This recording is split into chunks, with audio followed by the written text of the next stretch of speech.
Hi everyone, this is Jennifer Nicole Campbell, and this is our first episode of Music Musings. And today we're going to be talking about one of the most popular pieces in the solo piano literature.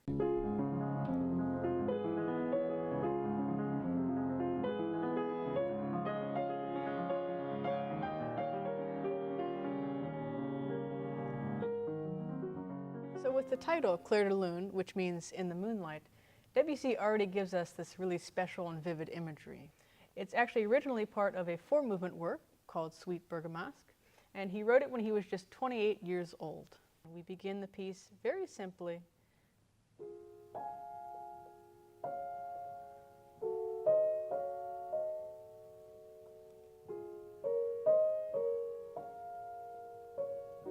So it's almost as if we're about to take a walk in the moonlight.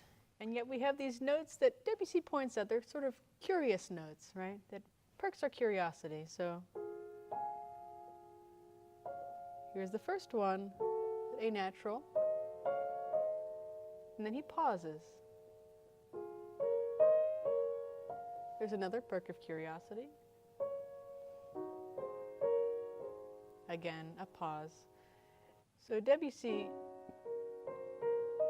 starts to add more motion, okay, and we're starting to settle into this feeling, right? We're starting to really feel the warmth of the moonlight. Things are starting to feel more comfortable.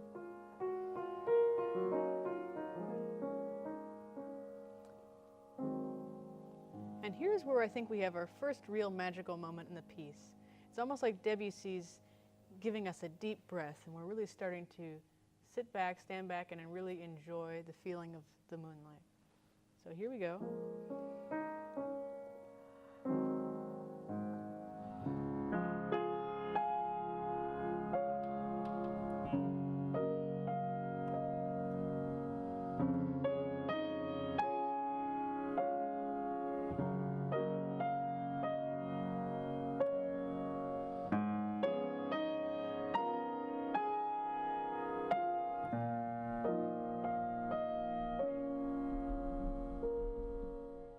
So it's almost as if in this section we've gone from just simply observing the moonlight to really, we're starting to feel like we're becoming part of the landscape, okay? And we turn the page, and there's another magical moment that Debussy gives us. And it's the first part in the piece where something doesn't feel right, something's gone wrong, okay? We have these two notes, very dissonant, but he envelops them in a very different way. We have in the lower octave of the piano. It's the lowest point that we've had so far in the piece. And we reach upward, and there's those two dissonant notes. Reaching upwards, almost like we're asking why. You know, why is this happening? Maybe it's something that's a moment that hasn't gone right in your day. Why is this happening? Or it could be just something that hasn't gone right in your life. And Debussy's exploring that feeling.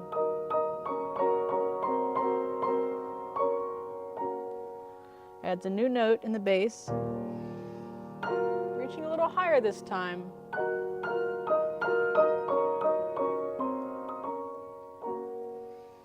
And in the next few lines, Debussy uses the bass line to increase the intensity of the music. Okay, so listen out for that.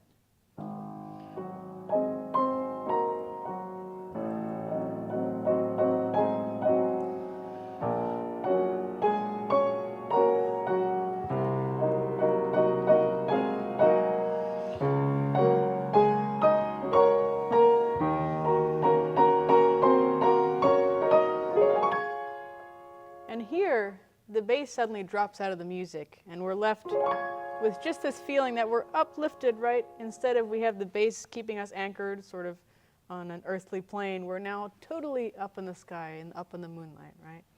And he achieves that by that bass line moving upward, creating this intensity until, right?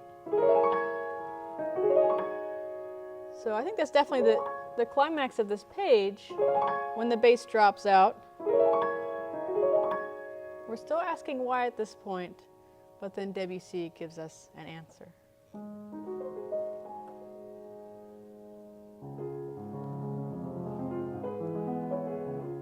And And this is our third magical moment. And what makes the magic here is that we have much more motion now. The music is starting to move forward a little bit more. It's almost as if when you're looking at, if you're at the ocean or the seashore and it's the moonlight on the waves and you notice that it's creating these ripples and you're noticing all these details in the imagery. So he really gives us a stunning imagery with this motion moving forward.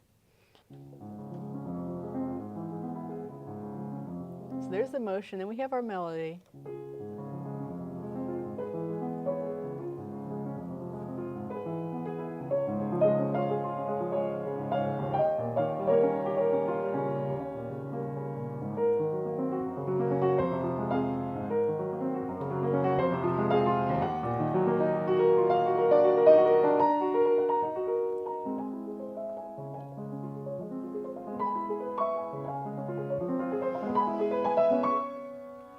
So throughout that whole section, he does write un poco mosso, which means a little more motion.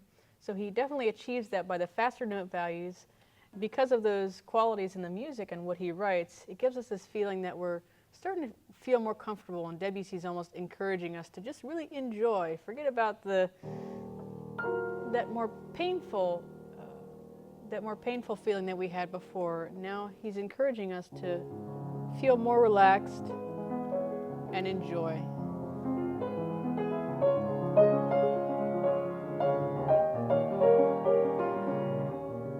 Here, it starts to become a little bit more exuberant feeling. Things are starting to feel much better. But something sounds familiar about that, yeah?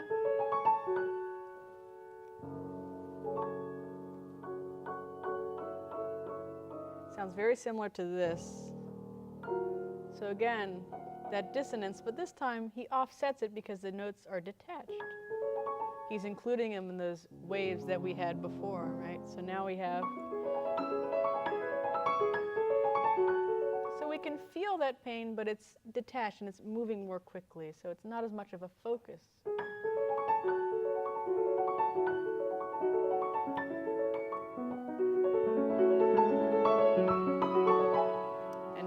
We have another climax of the phrase, and the left hand is moving extremely freely. We're moving ahead. It's actually the most motion we have with the left hand, so we have this feeling that we're free, we're moving ahead. There's a sense of joyfulness to it.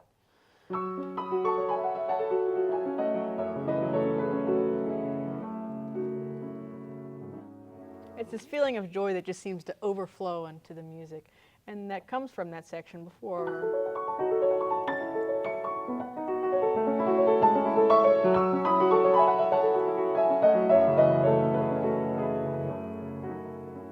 And we think the music's going to calm down a little bit. But what happens is that in the left hand, Debussy creates this sense of anticipation. So if I play the left hand without any pedal, it's pretty boring, right? But if we add just a touch of pedal, creates this sense of anticipation, right? Something's going to happen. And then we add our right hand.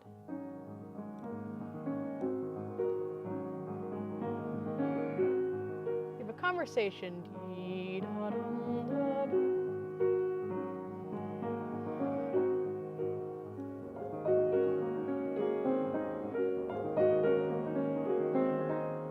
Another conversation.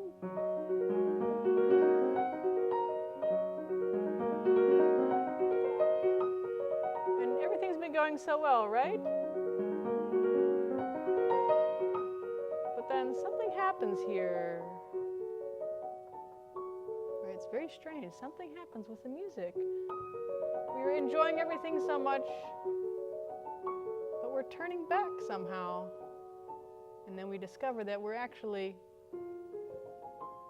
heading back home.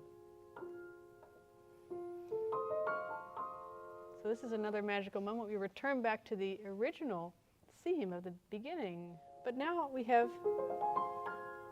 the left hand playing this ascending figure upwards. So it's almost as if instead of letting the moonlight draw us in like it was before, now we're actually looking up towards the sky, up towards the moonlight.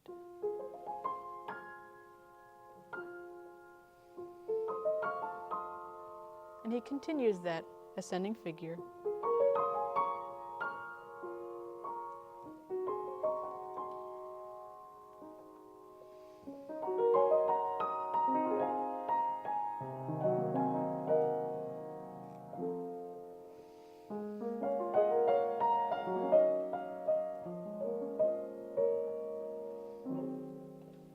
And now we're returning back to the original octave. Remember before when we had this, that feeling of a deep breath, right? Well, now it's a little different. Hear that note? Something changed.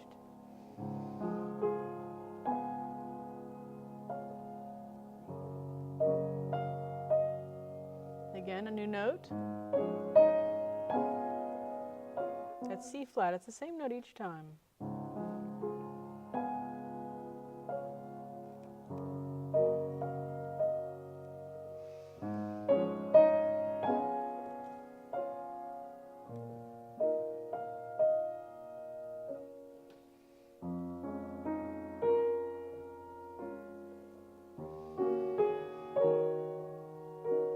Here he actually repeats the same rhythm.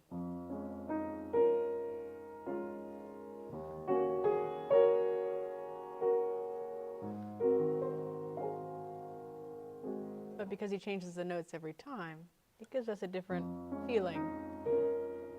We're still reaching upward.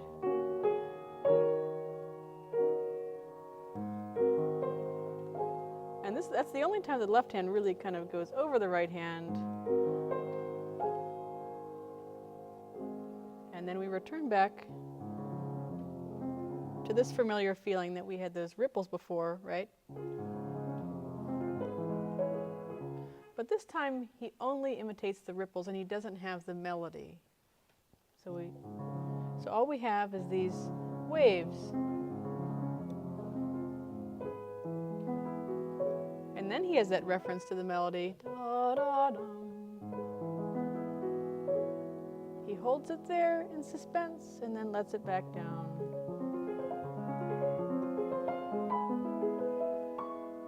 We have a question. And Debussy repeats the question. But then he gives us an answer.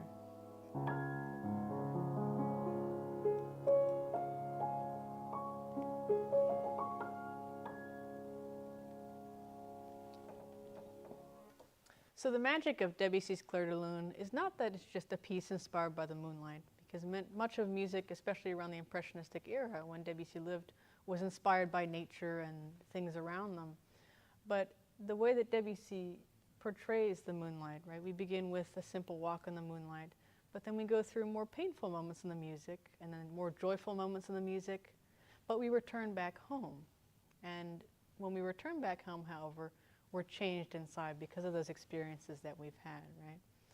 And it's a very relatable piece because we've all had experiences of suffering in our life and experiences of joy and fulfillment. But we always end up coming back home to this feeling, and we're changed because of those experiences that we have. And Debussy really portrays that mystery and the beauty of that mystery extremely well in Clair de Lune. I think that's one of the reasons that this piece is so memorable and so magical.